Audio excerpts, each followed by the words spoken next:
The Roman Empire literally dominates the history school books. Again and again, it is underlined that it is the Greco-Roman culture that placed the bedrock of everything that we call civilization.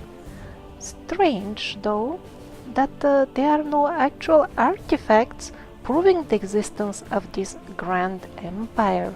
Also a bit strange that the cartographers that were living at the time when this empire was supposedly flourishing and was at its peak also didn't notice it.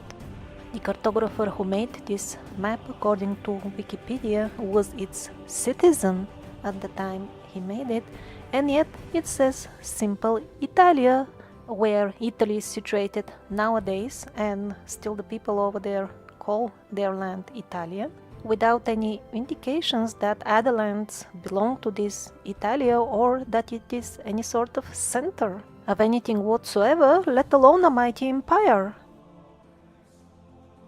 Or maybe the famous map of Ptolemy. Here we read, the Ptolemy world map is a map of the world known to Hellenistic society in the 2nd century.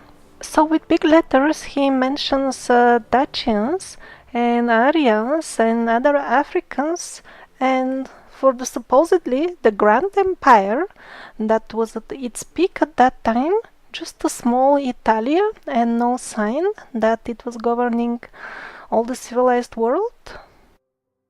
And again, the cartographers supposedly lived in this very Roman Empire and exactly at the time of its peak. Now we're being told that this is a copy of a 4th century itinerary map showing the roads that were built and supposedly controlled and maintained by Rome in its Roman Empire. Here, when we rotate the map, probably you will notice the peculiar boot shape of Italy on it. Instead of the grand Roman Empire, we simply see simple Italia, and moreover the place it is found nowadays, not bigger than that. Or maybe this A.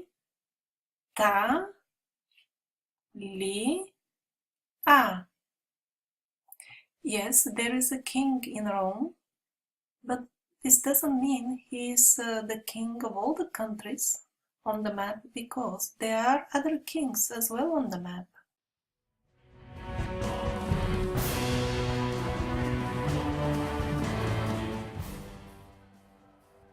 And same is the situation with all those maps that the mainstream historians themselves assure us are the early world maps.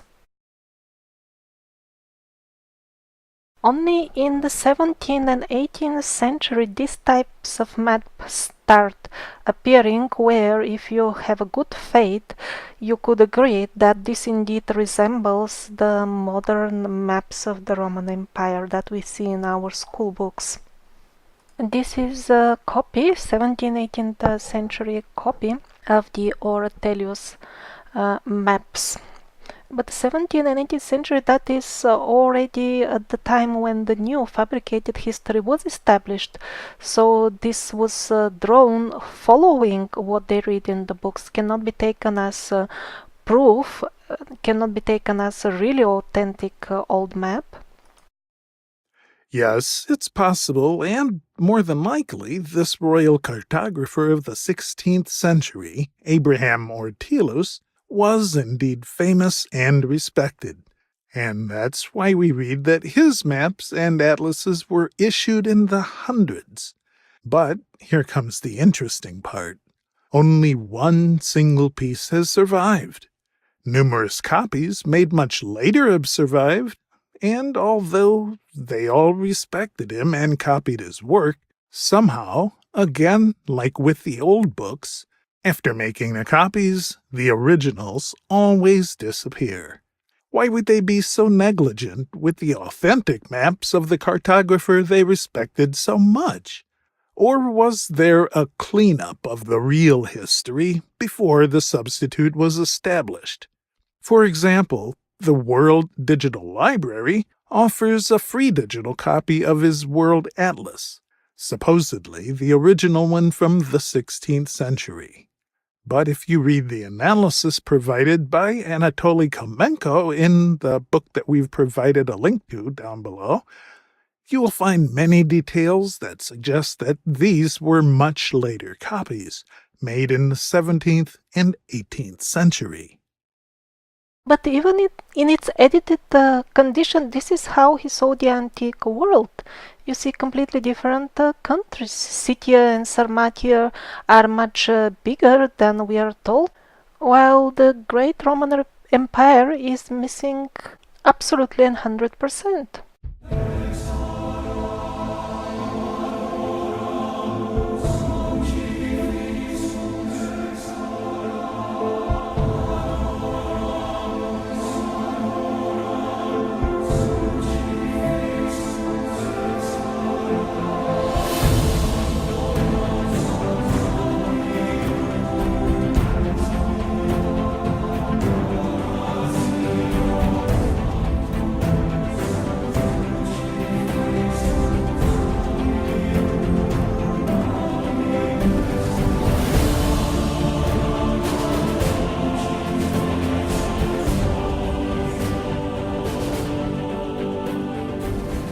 Let's search together for some places where we hope to find some tangible proofs of the existence of this Roman Empire.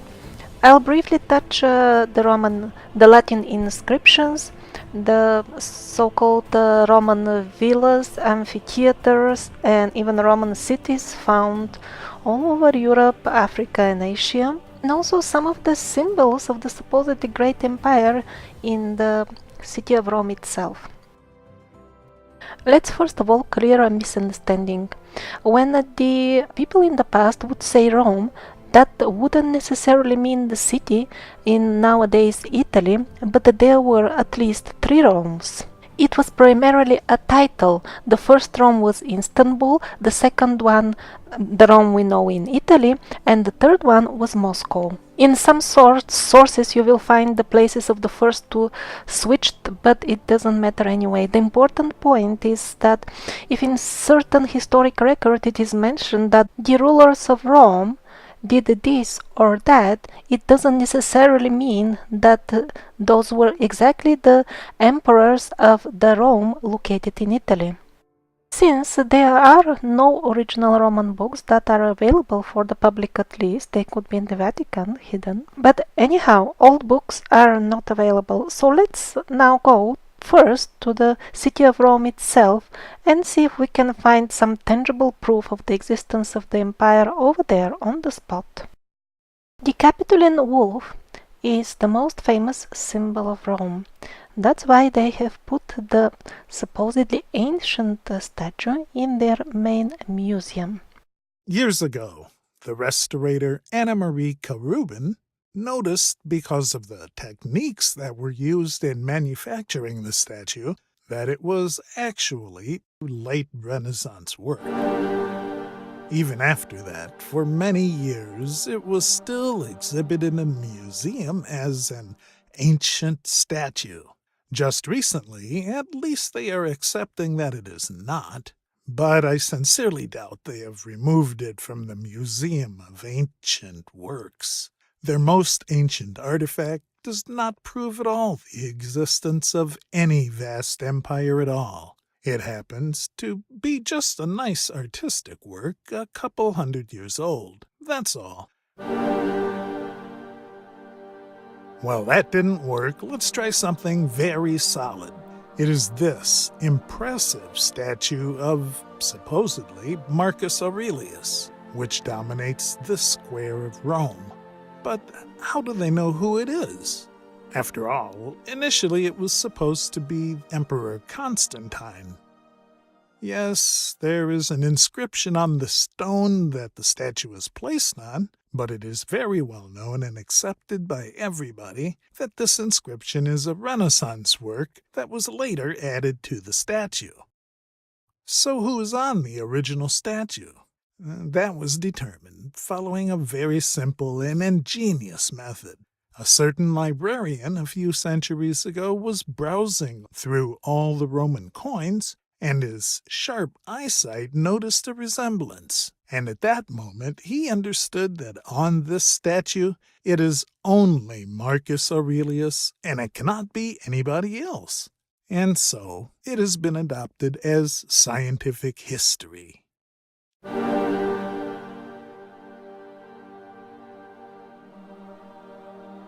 Actually, if we simply start using the word Roman with its proper meaning, everything will come into place. From the works of Anatoly Fomenko, we understand that indeed the people in ancient times did call themselves Romans, Romaic, Romas, something of that sort. But the origin of this name was not Rome in Italy, it's exactly the opposite. Eventually, the city of Rome got its name from that older word.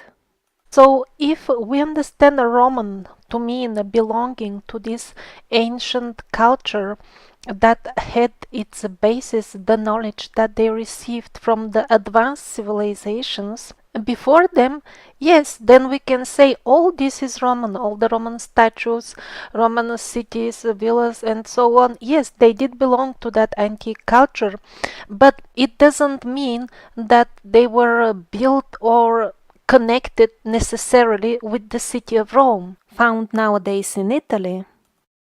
Yes, a small portion definitely were connected with the city of Rome because it was one of the big cities in this culture at a certain period, but definitely not all of it. And so we go to a museum and there are endless Roman statues and all they have very clear labels who is supposedly depicted. But how do they know these so-called historians? Was there written on the statue? That's very rare. And even if there is a name, what to speak of a history? That's really not written on the statue. What is the history of this person? Maybe in extremely rare case it will be written Octavius, but who was this Octavius? Prince, merchant, priest? Where did he live? We don't know these things. They're just modern labels that somebody decided to put there. Now let's look at these wonderful, luxurious, opulent buildings, the so-called Roman villas. The mainstream historians assure us that Romans, in sense of people coming from Rome to conquer the territories, have built them and lived in them. But yet they skip giving any evidence of why is that so. If indeed people coming from the city of Rome used to live in these villas, then why on the numerous mosaics found in the villas themselves, in everyday scenes, people of completely different races are depicted? After all, those very same historians assure us that Rome in Italy was populated by the race that lives there nowadays as well, that is, Latino people. They are relatively shorter with somewhat darker complexion and definitely dark hair, while on the mosaics we see somewhat Scandinavian looking people, predominantly blonde and kind of tall.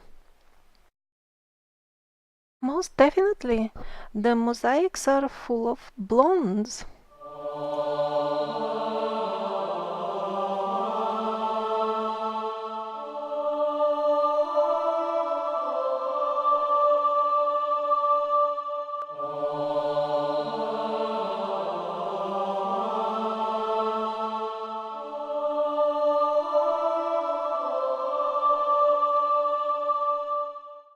There is also a vast body of artifacts depicting black people in Roman times.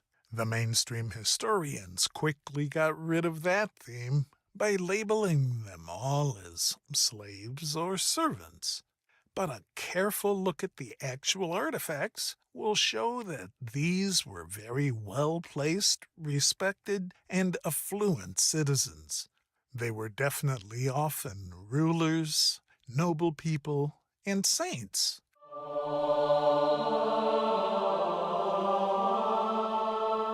For example, Castle Greifswald is one of the numerous medieval castles of Central Europe. If we believe the official sources, the Renaissance Caucasian people of Europe should have had no clue at all about details of the African people, and yet they managed to depict so well an African male figure. Sculptors don't make such realistic statues only based on the narrations of drunken sailors who have seen something decades ago. And not just the realistic depiction, they have decided to place these two big statues besides the main entrance of the castle. Also, he is the main figure in the decoration, the metal decoration above the main entrance. And in addition, he is the main figure in the emblem of the castle. He is the center of attention also at the main fountain of the castle on the emblem. It's right in the middle. And then he is depicted together with a lion on every single side of this fountain. He is also the central figure of attention in the chapel inside the castle, where we have also color frescoes. So there is no doubt that he is an African person, maybe some saint or king saint because he wears a crown. And if one does a guided tour of the castle and asks who is this central African figure, the answer is that yes, we get this question very often. It must have been somebody, they say. And if you ask more, like, yeah, it is somebody, but who? They will just tell you, well, it must have been somebody of that time. We don't know anymore. Things get lost with time. Interesting that the very minor details about this castle didn't get lost. And who was the most important figure for them who were building the castle? Exactly that we forgot. Actually, we don't want to know. That's why we don't know.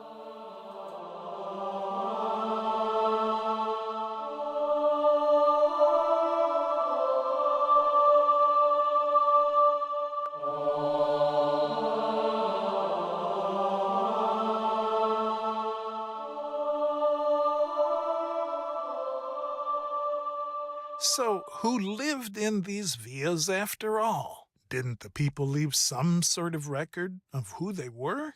Yes, they did. First of all, are these swastika signs. Really, they're all over. They are the main symbol of the residents of these villas.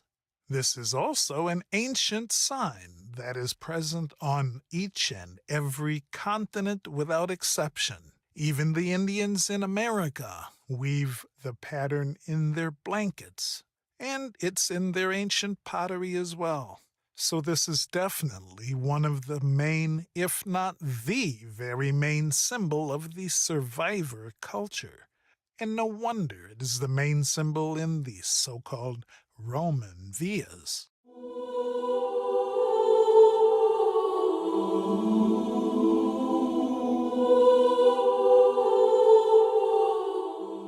The examples here are just countless swastikas of all kinds of and description are simply all over all Roman things.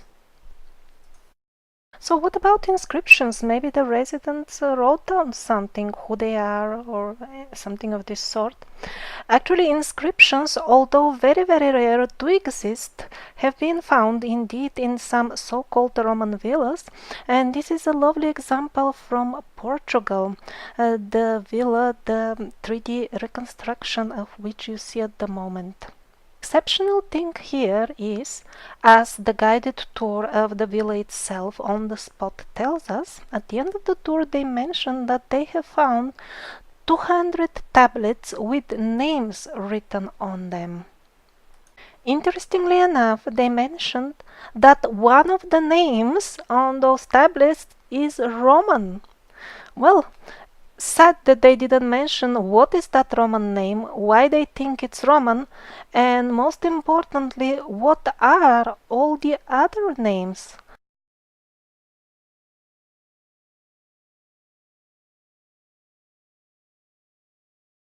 Let's see some Roman villa mosaic inscriptions. I'm sure the linguistic specialists have it all figured out, and they have all these endless variations of ancient languages and Latin and how the Romans, different types of Latin and how it originated.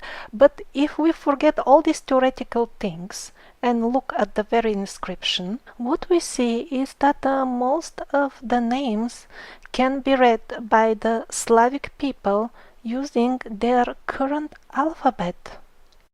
For example, this, even the mainstream historians tell us that this story depicts how some clown was taking the clothes of certain lady under this pretext and so on and so on.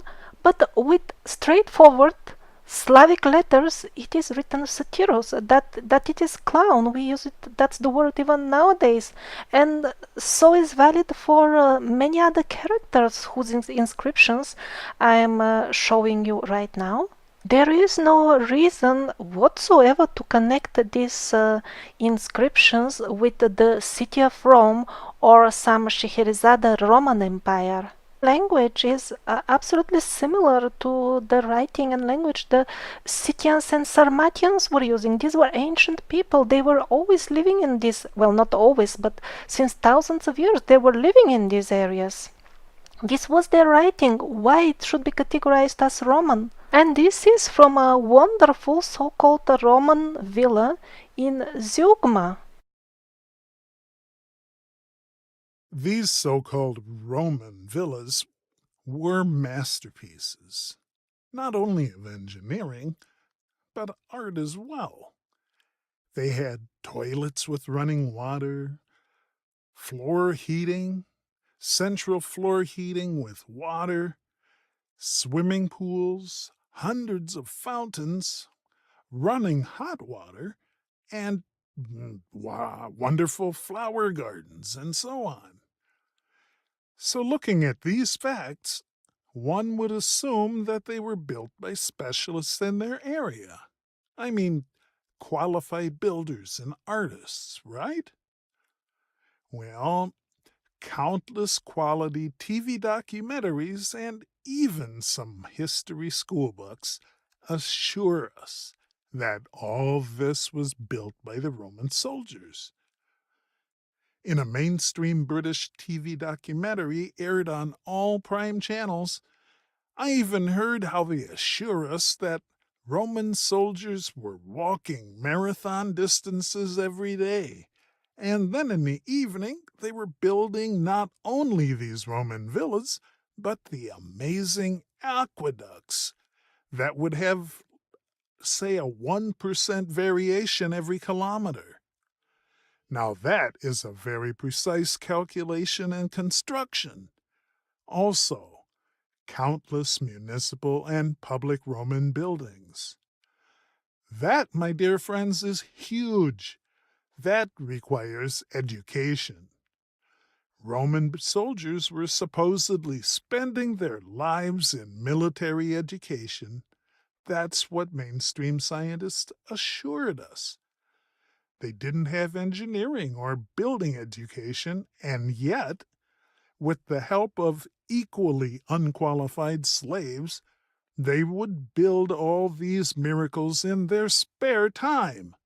Without the slightest hesitation, the penguins, they present the tales of 1,000 Arabian Nights as scientific history. Let me tell you one such tale that somebody decided to write and all the others copy and paste, distributed without slightest thinking. It's about the Caesar's bridge over the river Rhine. It is quite a deep and big river. The bridge would be some half-kilometer long. And all that the magician Aladdin, the Roman soldiers, built within 10 days, just complete, including, cutting the wood, well, manually from the forest, dragging it, and constructing this, and it was ready in 10 days. And here Scheherazade even added a very insightful note. Oh, in our modern world, with our advanced technology, we're still very far away from being able to build any bridge over rain within the river Rhine within 10 days. But the reason for that is that we don't have those thousands of soldiers that are ready to give their lives at any time to Caesar. Oh, pardon, that was not Scheherazade, that was one of those respected professors that sit in the expensive leather chairs doing copy and paste. Oh, pardon, researching history. But I must say that this fairy tale is much less credible than the Arabian Nights, because I mean these Gauls that the Caesar was supposedly attacking, that's why he built the bridge to get over to them. Were they just sitting on the other side and drinking Bloody Mary, and it never crossed their minds to just take their bows and kill the Romans while they were so vulnerable, exposed on the bridge, coming to them? Very strange fairy tales.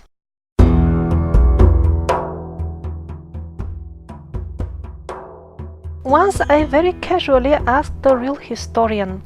By the way, he had no idea what I'm working on and what are my views and who am I. He didn't know anything about me. So I just mentioned and I said, I find it really ridiculous that they tell us that these Roman soldiers built fantastic engineering achievements, and while they didn't even have time for it, they were always, fighting, and they didn't have qualifications for it, nor the numbers. I said it looks ridiculous from all sides. What he said was, it looks ridiculous to you because you don't know anything about history. Now this is typical. Even a unknown person shows slight doubt in their stories, and the first thing that they automatically start with is personal insult. He continued, of course there were master builders who were directing all that, and they did not come from the city of Rome. If you read the historical sources, you will find that Rome itself was importing qualified builders from all kinds of provinces.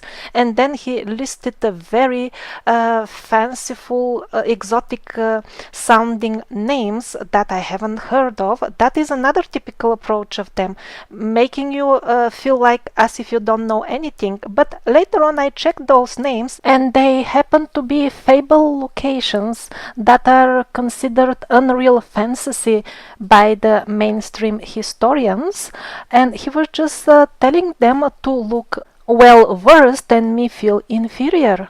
Another very common trick by the so-called historians. Anyhow, he continued telling me how the Romans themselves were importing qualified workers and were learning, and they were coming from all kinds of territories, from Asia and Africa, territories of what is supposed to be far provinces of the Roman Empire. So he continued, if they were being hired to work in Rome, then why would you think that Romans had, as the citizens of the city of Rome, had anything to do with engineering those buildings in the faraway provinces? He continued, oh my god, they were not only importing master masons, they were importing even emperors from those places. Well, great. Sadly, he didn't know that's exactly what I was thinking anyway. But then I asked him if all this is known to the historians, why they perpetuate such misleading lies in the textbooks and in the documentaries that it all came from the city of Rome, that they invented all these things and they built them for the conquered provinces. This is, I mean, basically stressed again and again. It's not a minor detail. It's the very basis of all the information that they present about the Roman Empire. I said, why those lies? If all that you just told me is indeed like this in the sources that you have read as a real historian, why do you agree with this history that you are supposedly defending when talking to me? He didn't have any answer. He stopped talking to me. It just looked very stupid. Actually, judging from the ruins that are found, the remains of ancient Rome, and all the maps, which basically look same, all of them, Rome was not at all some sort of big city. It was a rather small city, and if we take its area and calculate its residents, taking as 2,000 people per square kilometer of inhabitants, number of inhabitants, which is somewhat average, then we'll find out that it counted some 10,000 people as inhabitants. The very idea that this type of settlement could provide enough number of soldiers to conquer all of the civilized world, this idea is very fishy by itself, and mainstream historians confess it as well. And here is what they say. Well, Romans simply could not find that many soldiers to maintain all of its empire. Then how did they conquer it anyway? I mean, you go one place and then what, leave the other conquered territories without soldiers? Those will revolt and get independent immediately if you leave them like that. And you cannot put only slaves in the army, because, you know, if you have too many slaves and only one Roman shouting at the top, the slaves will think, oh, just look at this, there is only one of them and he's telling us to kill our brothers. Maybe it's easier to just kill only that one on the top. He is only one. So yes, even the mainstream historians understand that it is absolutely unrealistic to think that Rome could have gathered such a big army that would conquer all these vast territories and maintain them during constant riots. If you see the history of the Roman Empire, it's full of riots just all the time. So what solution they find for this major contradiction? Well, you know, the Romans decided instead of keeping the population subdued with a military force, to make social improvements and build social buildings and baths and aqueducts for them, things like that, so that the population will stay happy and will voluntarily remain in the Roman Empire. Well, that's even more ridiculous.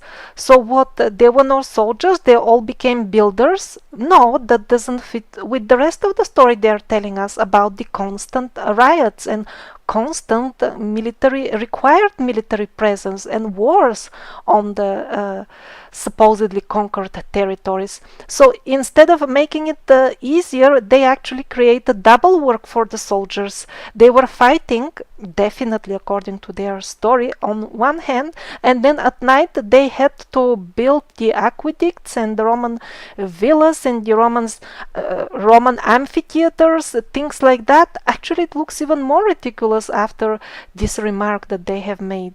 This imaginary Scheherazade Grand Roman Holy Empire seems really unsustainable for a small city like Rome. Then what about the building style? Not only the villas, but the full so-called Roman cities. Maybe they are Roman as connected to the city of Rome because they are built in such a Roman style. People think that because the style is called Greco-Roman, it must have something to do with Rome, right? As far as Greece, this is just a country that got formed in year 1830, very recently. There was no Greek nation or country before that at all.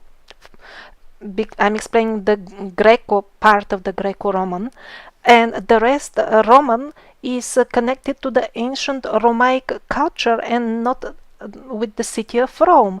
This style of building and ornaments was prevalent age before Rome had any role in the world politics, because it had some. It was a big city. It was not the role we are led to believe.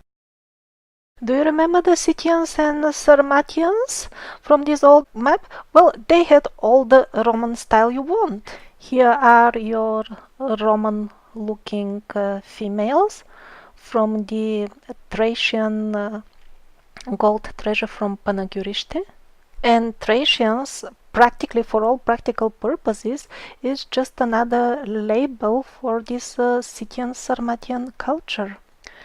Objects are not enough, let's go to construction. This looks pretty Roman design to me. But it is Thracian, very old, from deep antiquity. Here are your Roman columns. Here are your standard Roman design elements, again very ancient Thracian. Roman emperors are famous for their laurel wreaths. So here is your Thracian laurel wreath, much more ancient. Even the mainstream historians give very ancient dating to these Scythian, Sarmatian, Thracian, Dacian artifacts. It is not disputed by anybody that these are most definitely pre-Roman cultures.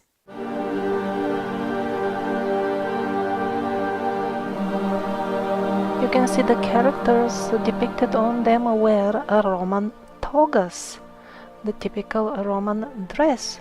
So nothing is new. Rome did not invent anything at all.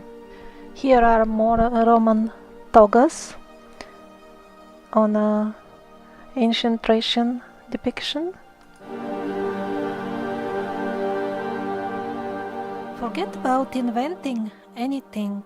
It seems, at least judging from their construction quality, that Rome was simply built at the later stages of the decay of the old advanced civilization and its knowledge of building. We barely see any megaliths. Only sometimes in the bases of the buildings we see those very smooth stones which are of different material, and also they fit with each other very well. But the rest, which belongs to a subsequent repair work, is just simple bricks. The buildings of this grand Rome, the glorious Rome, are mere dwarfs compared to the antique buildings found in what we are told to be remote provinces of the great empire, provinces which were part of the Federation for a very, very short time. And yet they tell us how Rome built everything for them. So in the Arabian Nights fables, they're telling us how the Roman emperors were crazy about luxury, how they built splendid buildings driven out of craziness. They made them unnecessarily opulent and big, and Rome was so much superior than anything else on earth. Where is that on the ground? This is a reconstruction of the public buildings in Rome. They are just tiny dwarfs compared to Baalbek and many other more impressive antique cities. This is from Palmyra. To modern people, Palmyra is famous as a Roman city, as if it was built by Rome. That's how most people understand it. And on what is this assumption based? It is based basically on a single modern interpretation of the translation of an inscription which may be ancient, it's kind of unsure origin, which says that Palmyra paid tax to Rome. Even if we assume that the inscription is indeed ancient and that it talks about some sort of payment, it could have been easily also some sort of financial settlement. Financial exchanges as such are not a proof that Rome was a center of a grand empire, let alone that its emperors built Palmyra, the fantastic Palmyra, while they themselves lived in relatively modest conditions. Now, this is Apamea, again in Syria. People who go there, they say there are more columns here than in Rome. The same is valid for Palmyra and many other cities. Leptis Magna in Libya. Again, it is classified as city of the Roman Empire. That's how they present it, and people naively believe it just because they have been trained to put an equation mark between ancient architecture and Rome. Or what about El Jem in Tunisia? We can get some idea of the size and opulence of this ancient city by the two grand amphitheaters. And again, it is all Roman Empire-ish. So the Romans could build two Colosseums in a far, far away province that they had very little to do with. But when it came to their own capital, they were very economical and built only one. There is a great number of very impressive ancient ruins in a Romaic style. I'm using Romaic to substitute Roman to avoid confusion, but the penguins are so busy glorifying and singing the eternal glories of the Italian Rome that they don't have time to study them. Look at this huge amphitheater in Albania. Here on Google Earth we see a very small part of the full circle, but it is huge.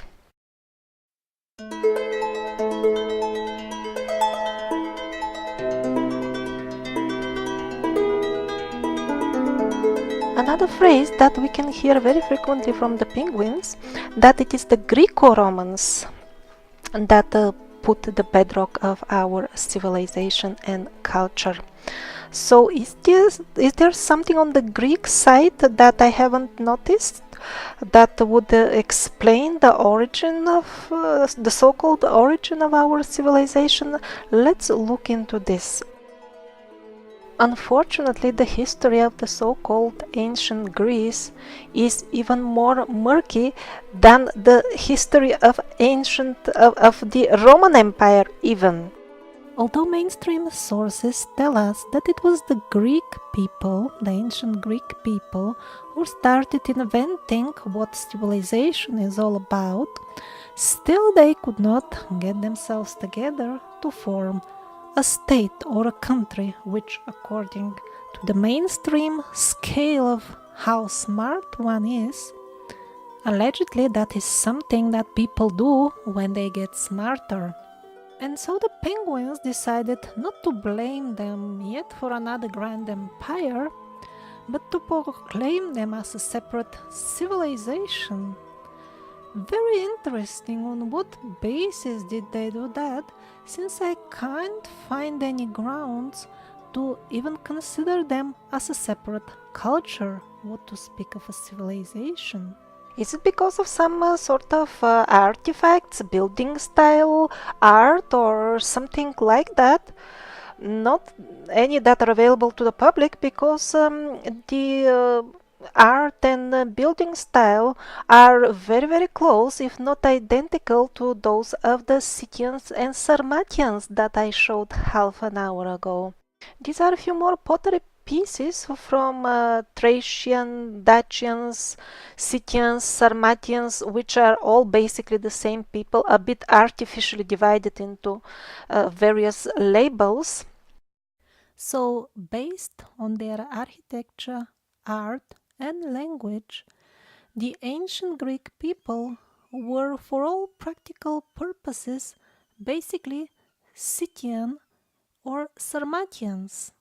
And sure enough, on the old maps, Greece or Ellada is on this Scythian or Sarmatian territory. Or we can formulate it the other way around. The Scythians and Sarmatians were actually ancient Greeks. Because some people who are like modern Greeks, they may feel offended by the earlier formulation, but actually the words don't matter. This is not meant to foster any sort of nationalistic ideas. It is not important what kind of modern name we will use as long as we understand the true origin of this antique culture. And another ancient map of Ortelius, again, no mention of any Greece or even Ellada. That's how the people who live on the territory of Greece used to call their land. So since we notice no empire or any country at all, and we don't see any particular unique or distinct style of anything in this so-called ancient Greece, on what basis did they even group the people together? Who were these ancient Greek people anyway? They have some sort of tribe or something, nation? Further, the penguins assure us that there were many tribes of which we know almost nothing, and yet two of them would stand out, the Ionians and the Dorians. But this doesn't seem to correspond at all to the artifacts of ancient Greece, because as you can see on the coinage, the presence of black people was rather tangible. And neither the main tribes nor the minor ones that the penguins are listing seem to consist of African black people. And it doesn't even end with simple ignoring. In many cases, there are even suspicions raised that on some of the ancient Greek pottery, white paint has been applied to many figures during the so-called Restoration, in an attempt to cover up the big-time black presence in a ladder at that time. We have to be honest and realistic. Basically, we don't even know who was living on the territory of Greece during ancient times. Another weird thing is the very name of the modern country of Greece. How did it come to name itself like that? After all, its residents call themselves Elinas, and the land that they live on, they used to call Ellada. Well, the penguins not only forced millions of people to start calling their land something else, they also caused them great deal of trouble by literally forcing on them, via the media of the educational system, to write and speak some unnatural to them language. That language was a blend from what the people were actually using, with many additions of penguin ideas of how the actual ancient Greek language was, which was mainly some sort of guesses based on some not very reliable medieval books. For full 150 years, the poor Greeks were tormented with these language reforms, and only in recent years, finally, they allowed them, to use and talk whatever language you want. But let's return to the original question. What is the meaning of this ancient Greek civilization, as the penguins call it? Did they have some sort of special symbols or something? Not really. They were using the swastika symbol again of the Scythians and Sarmatians, to which they apparently belonged. For all practical purposes, their art and decoration motif and temples and everything is full of those very same swastikas that are seen all over the world. Nothing new here.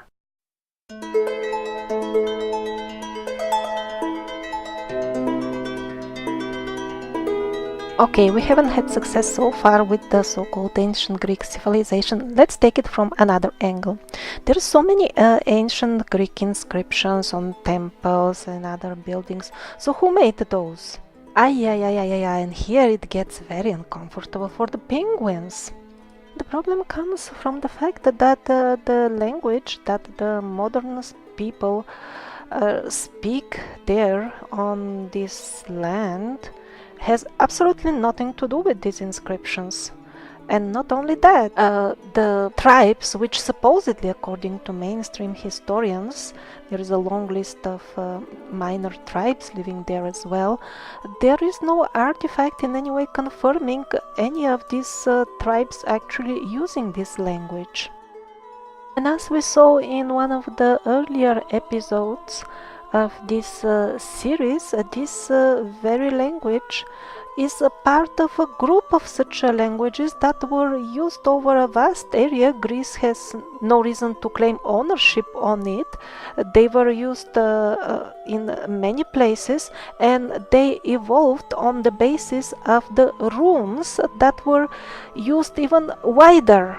Basically, runes are found worldwide. That is why the penguins came up with an idea.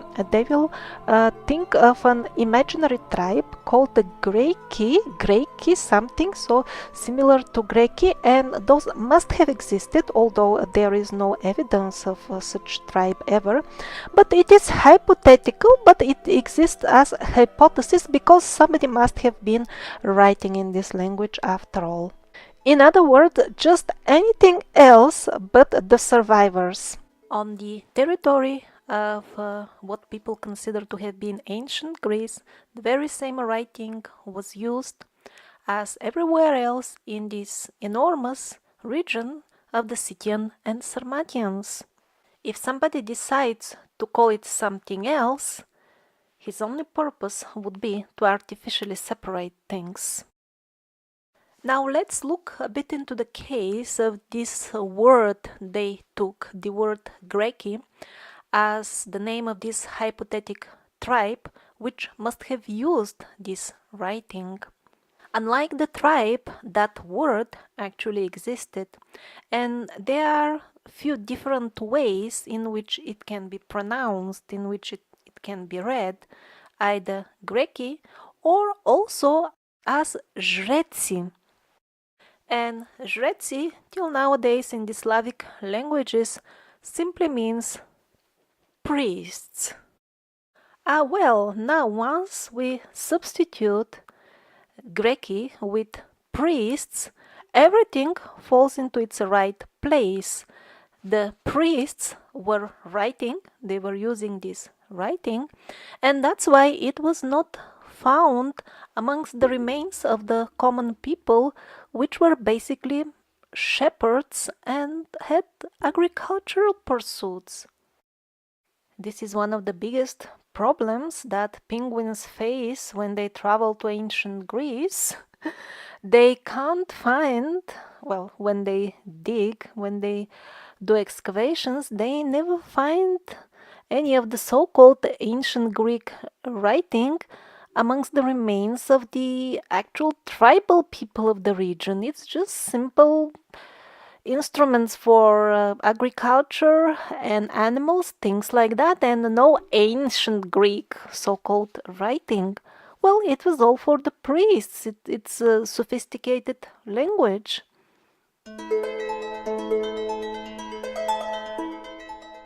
The Munich professor Vincent Brinkmann conducted a very interesting and intriguing research on the subject of how did the ancient statue really look like when they were in use by the ancient people, and he found out that they were painted, and by testing the minute particles that are still left of that paint, he could reproduce their original looks.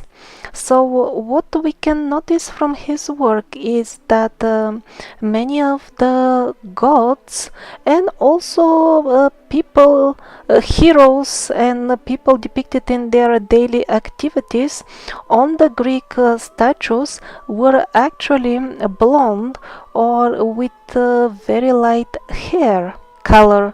But yet they must have been a minority at that time already, or something happened to them, because nowadays in Greece there aren't that many blonde people at all.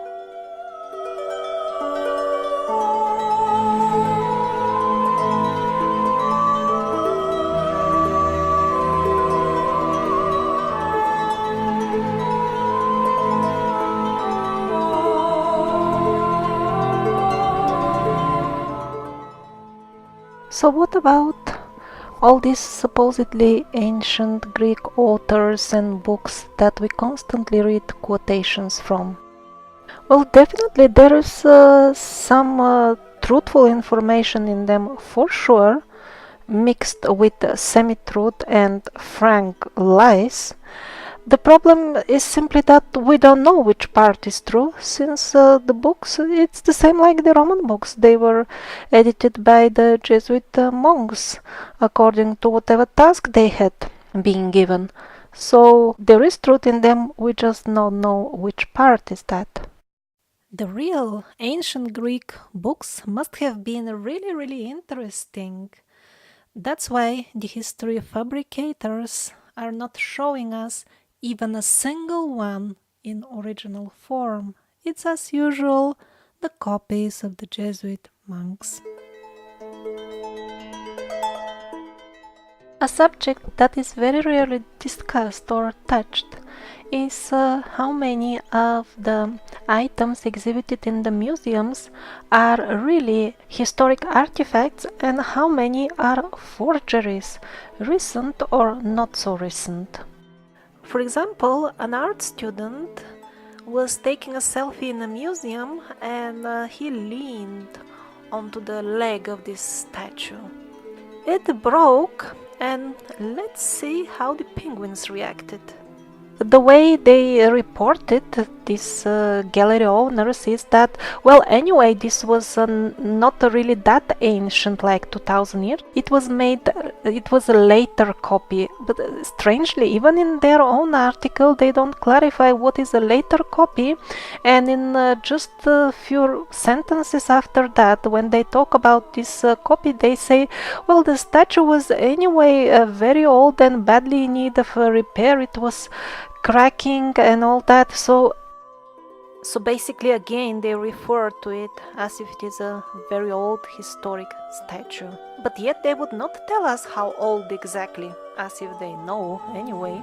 And of course there is nothing wrong with exhibiting reproductions in museums and copies in the museum, as long as that is made clear to the public, instead of posting misleading labels below the statues, 2000 years old and things like that. And the main question is, since the museum vaults are full of real historic artifacts that are unexhibited under the excuse that there is no place in the museum, why do we have so many reproductions when the real ones stay hidden? Not sure what is this. Is it really ancient? Is it restoration? As far as I understand, archaeology students are being told during their education that yes, many of the antique so-called ruins are just recently built because centuries ago that was the archaeologists' idea of how they should exhibit to the public how ruins look like by building them. Archaeology students are also taught that this is a highly disputable practice and that the debates are going on if that is okay. I mean, no matter in how polite words they put it, at the end they don't put down those fraudulent inscriptions that these things are, 2000 years old when they were built just a few decades ago by so-called restoration workers. Tourists pay international fares to go and see those places. Basically, they're getting defrauded. Most importantly, if any person is sincerely interested of its history as a human being, how he or she can find out what is real and what is so-called restoration? Seems to be a photo taken from the time when Pompeii was getting cleaned up, so hopefully here they didn't do any restoration, and hopefully they were just cleaning. And here we also see hollow columns. Now this is coming up in the news as destruction of ancient artifacts. Are they really ancient? I mean, we were always told that they're made of stone, but inside armature is shining up. So did the ancients use the armature as well, or this? It's completely confusing. How can one find out the truth? More armature sticking out of ancient stuff. This is Indonesia. God knows when this was built. This is from Cyprus. So if this is really ancient, then why don't they correct the school books and tell us that everything was getting cast and not carved out of stone? And if it is a recent work, why don't they put a honest inscription of what it is? I mean, they have pinned it down to the exact year 1075. I mean, bravo, these penguin scientists. Do they know when the house that they live in is built, the exact year, or do they know who is the exact lover of their wife? But they will surely know in which exact year these columns were built. This I just found on Traveler's blog. He says it's from the wall of an ancient temple in India. This is a small piece of stone taken from the Great Pyramid of Giza. It looks like the cloth that was used on the side for casting the stones got imprinted. So on the other side we do have substantial evidence about the use of geopolymers in the past, so maybe they used the armature as well.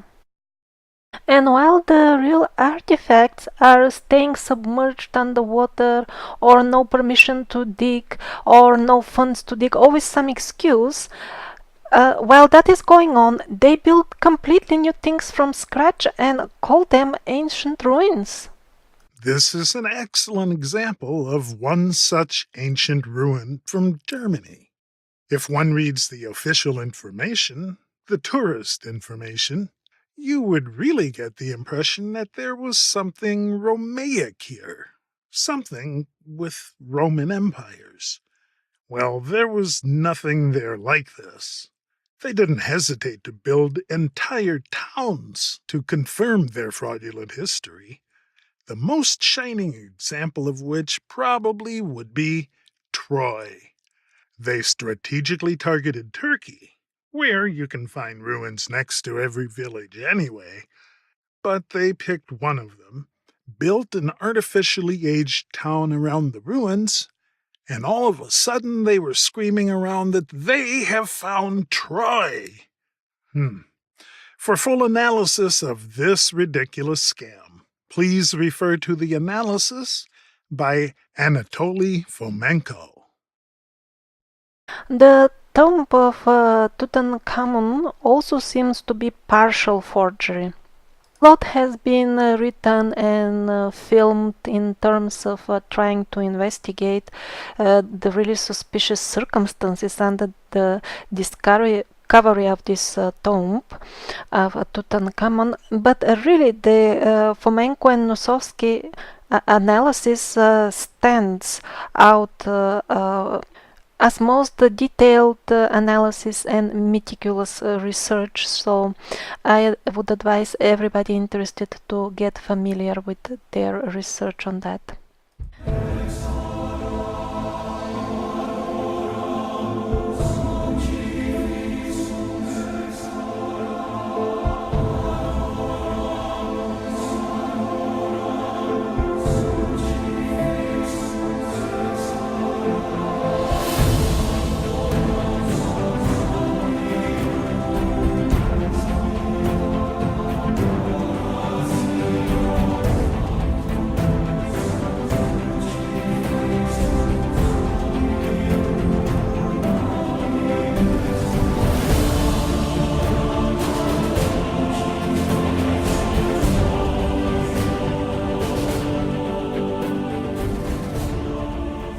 Now let's visit Sagalassos in Turkey and see how the myths of the almighty Roman Empire and Greek civilization are being created and maintained.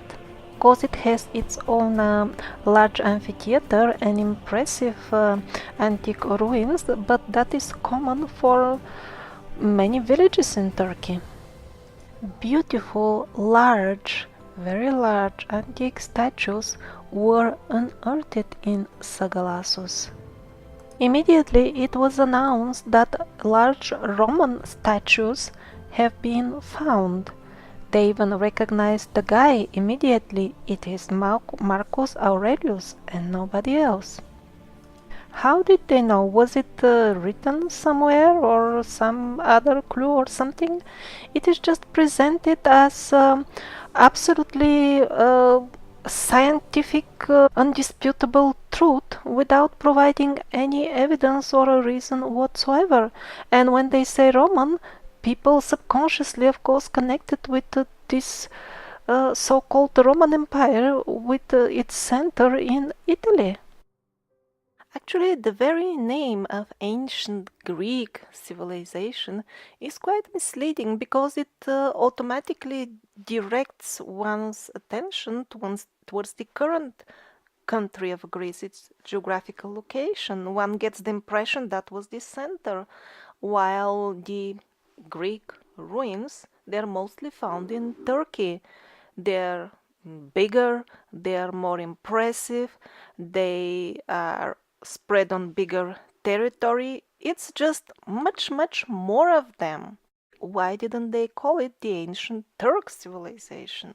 Or did they take the word Greek from that imaginary tribe that they conjured? The tribe they call Greci? Well, if they would have simply used the right words and called it the civilization of the priests and call the things with their proper names, it would be okay as well. But they pretend that they cannot read things which every Slavic person, even without any special education, can read for them. You can read the diaries of the travelers or their blogs. They all say, if you want to see ancient Greek ruins, go to Turkey, don't go to Greece.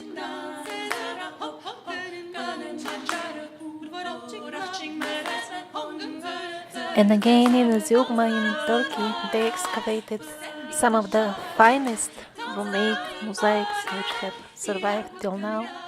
So what we read here? Andromeda. All the characters are perfectly readable for all Slavic people. If this image was entitled like a modern mosaic, I would believe it because we still write like this. But what they told me in school is that this is some 2,000 to 3,000 years old language, which I can understand only via the experts, and that the current modern Cyrillic writing was invented by the brothers Cyril and Methodius some mere 11 or so 100 years ago. And people believe it.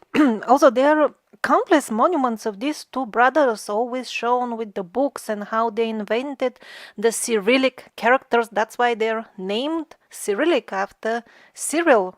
And they make the children learn patriotic songs narrating how the brothers invented the alphabet and gathered them for social events, to wave flags, shout slogans, and do all kinds of stuff glorifying the alleged creators of the Cyrillic alphabet.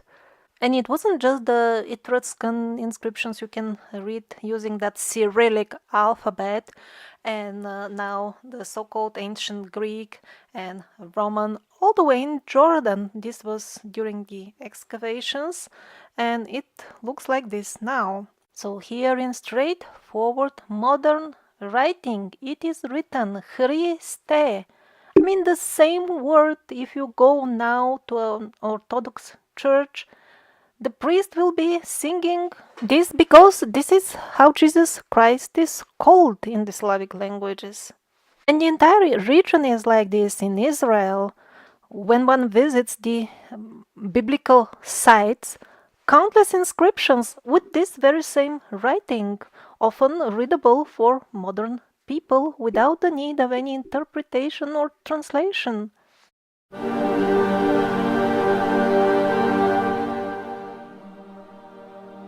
And what happens when uncomfortable ruins are found at places where they should not be, like St. Petersburg? I mean, officially, people there were really monkeys just few centuries ago. They didn't have any ancient culture at all, but ancient ruins came up. Well, what to do with them? What to do?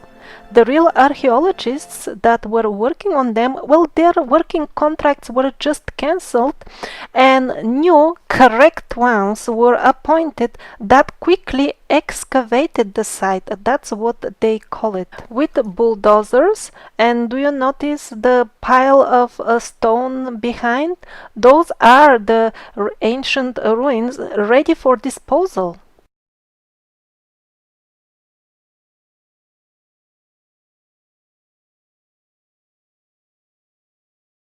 So if it wasn't the great Holy Roman Empire or the ancient so-called Greeks that built all this Romaic antique stuff, then who did it? All that was described in the old books, and that's why they made those huge bonfires in all European cities, really huge fires. It wasn't the Martin Luther books, nor all that Reformation war was about church bells, organ music, and translating books into other dialects.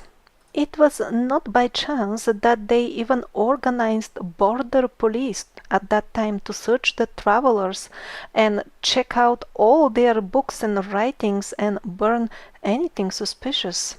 It was really very important for them to erase all traces of history, but we are fortunate.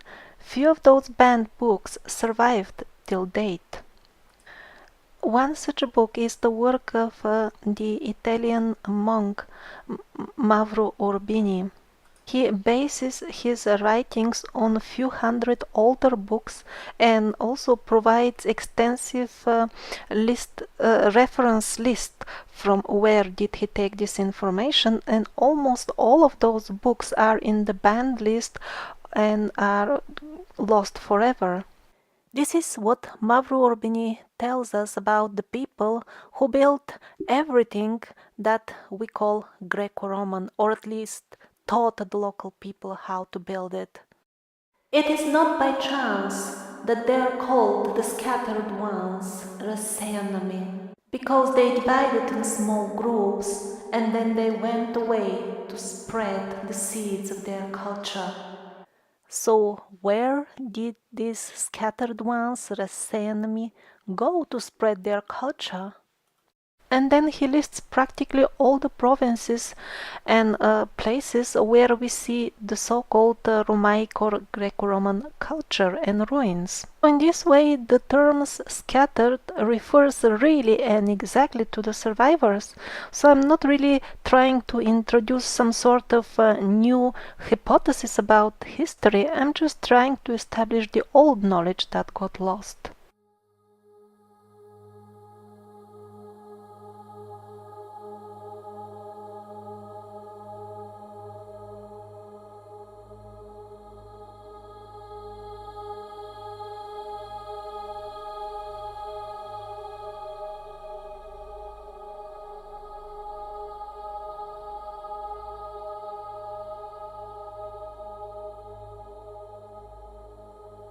Let's now visit Castel Sant'Angelo in Italy. After all, it was the residence of the popes, and maybe there were some artifacts, inscriptions or something that could tell us about the real history. What we see there are the emblems of the various popes placed very high on the building, places that are difficult to access. And yet they are all vandalized and broken in a very ugly manner. Somebody must have had a very good reason to climb that high and destroy them in this ugly way. Of course, there is official explanation for everything. That was done driven by religious hatred to certain pope, and that's why they destroyed the shields. They couldn't look at them. They hated him. Very strange though. They made the endeavor to place scaffolding and stuff and climb so high and destroy his emblem, and yet they left intact his statues that are easily reachable. They were so full of hatred that they couldn't look at his emblem, yet they left his name clearly visible and intact with big letters. And how come that actually all the emblems of, or most of them, are destroyed, of most popes, even though they didn't belong to this pope that was the hated one? Most likely these emblems and shields were destroyed in this way because they didn't fit the fabricated history. And not because a certain Pope could not stand one of his predecessors, and that's why climbed so high and destroyed the emblems of all other predecessors. Castel San Angelo is a well-maintained and luxurious residence. It is very unlikely that its own residents would destroy it in such a barbaric manner. So, of course, again, we don't have any authentic Roman books. Always, whatever is released to the public is from some medieval copies. And interesting that they never give any technical specifications which can be of help to the modern man. For example, they say there is a mention that the Romans had cars on sails driven by wind. Well, some people, some enthusiasts make such cars. Even now, maybe they could benefit from the ancient specifications, but no, such details are never released. Always they give tabloid gossip type information out. Like, for example, oh, the Romans invented the kissing for us. So this is what we were doing before the Romans told us, well, you can kiss. Yeah, this is how we were before that. I mean, how would they know what were the Romans doing in their bedrooms? But by pretending that they know even such minor details and say it on TV, the people get the impression that oh, even such minor details are very well known. And then their attention is distracted and they don't even see the big picture, that we don't have a single artifact or authentic document that would suggest the very existence of the great, super fantastic Roman Empire. There is none. There are plenty of Romaic style ruins, but this doesn't mean that the capital of all that, or the source of all that, was Rome in Italy. Not at all. The most impressive Romaic-style ruins are far, far away from Rome. So, back to the point of the technology. On the old coins, on the old depictions, we see technical stuff in the skies. So, where are the details of what was all that? Well, instead of releasing details of what kind of technology was used, they keep the books lost and publish only meaningless gossip. Or what about the famous Farnese cup that is supposedly an antique artifact 2000 years old? It's made of an extremely hard stone, sardonyx. We are being assured that at that time there was no technology that could allow them to work with that stone, let alone make such marvelous art out of it, fine art. Well, in this case, most likely it is just a 200 years old artifact, as most other antique artifacts that were being shown. But grossly mistaken dating cannot explain things always. For example, the very famous Lycurgus cup that changes its color. Nanotechnology was used to manufacture it. And even the modern engineers took wisdom from it and did reverse engineering to improve their nanotechnologies.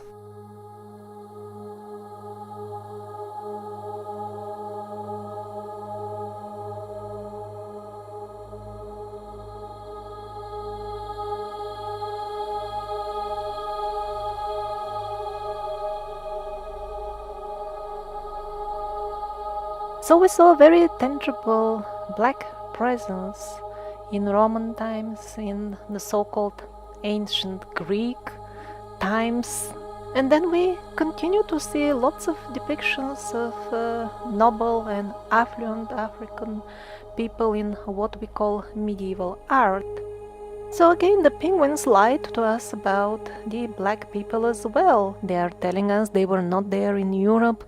First, when the Europeans saw them, they used them as circus items, mocked them, things like that, which is yet another tool to ignite hatred between people just because they're of different color and make them unaware that in the very recent past they could coexist not only peacefully but also for mutual benefit. On the other hand, lots of the art shown now is officially dated as medieval. But as we know, the New Chronology Project is a much more sincere attempt to reconstruct our past. According to it, when we remove these artificial 1,000 years which were added, a lot of what we would normally call antique would actually turn out to be medieval. This is actually confirmed by the countless paintings on which, from our perspective, medieval characters wear antique togas, and vice versa. In the antique scenes, we see medieval elements, even flags, technology, things like that. The penguins attribute all this from their point of view. It was anomalous to the stupidity of the artists who didn't know what in the world they were painting, who were ignorant. They were confusing the dresses of the different eras. But, looking at the detail into which the historic artists would go, I doubt very much that they would make such stupid mistakes. On the contrary, they would give attention to the smallest detail in the dress, and they would very often paint exactly what they see.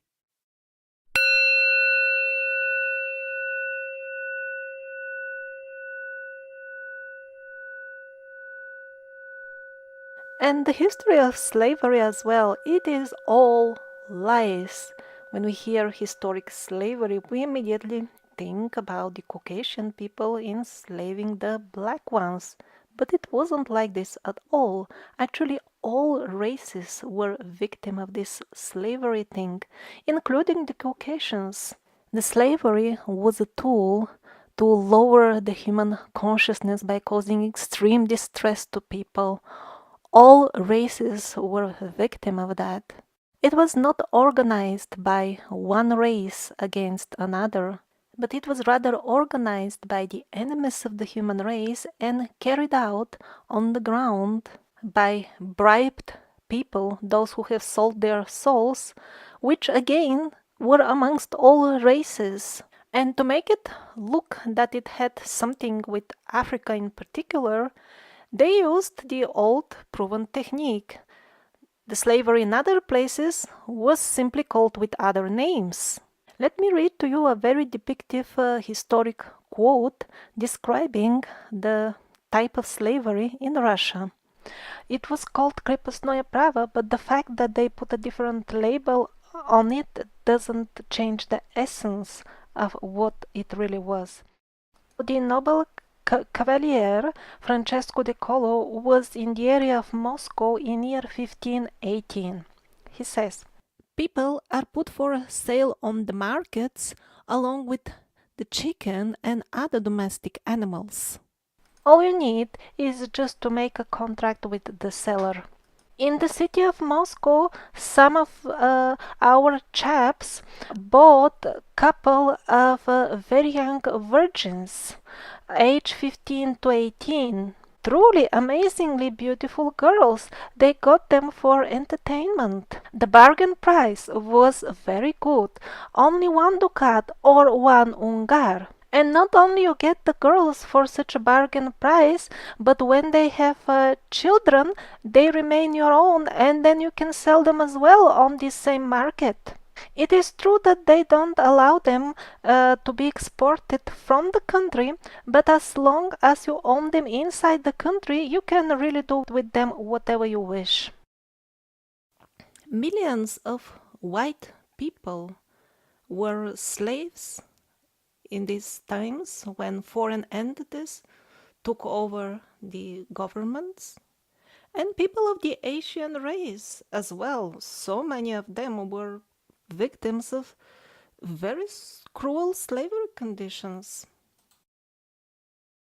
All the actual facts and number of affected people are in most cases neither hidden nor denied by the mainstream sources.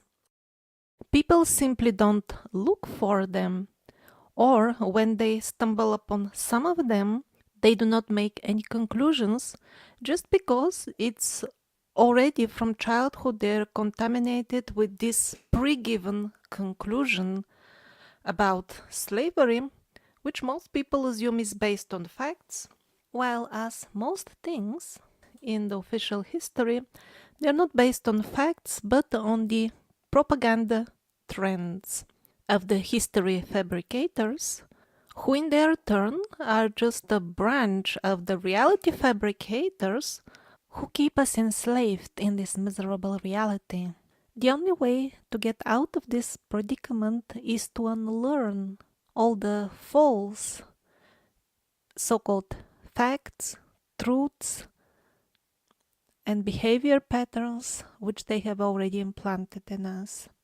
The historic fictions of the history fabricators are a very small part of everything that we have to unlearn to become free.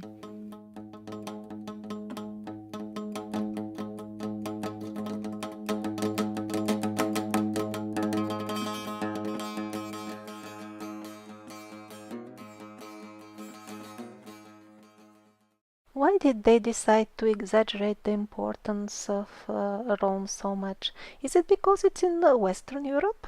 To reinforce the authority of the institutions, corporations, and certain entities that are above law and make them look like givers of civilization? Or was really Rome really a great center of the degradation ideas in the Romaic society?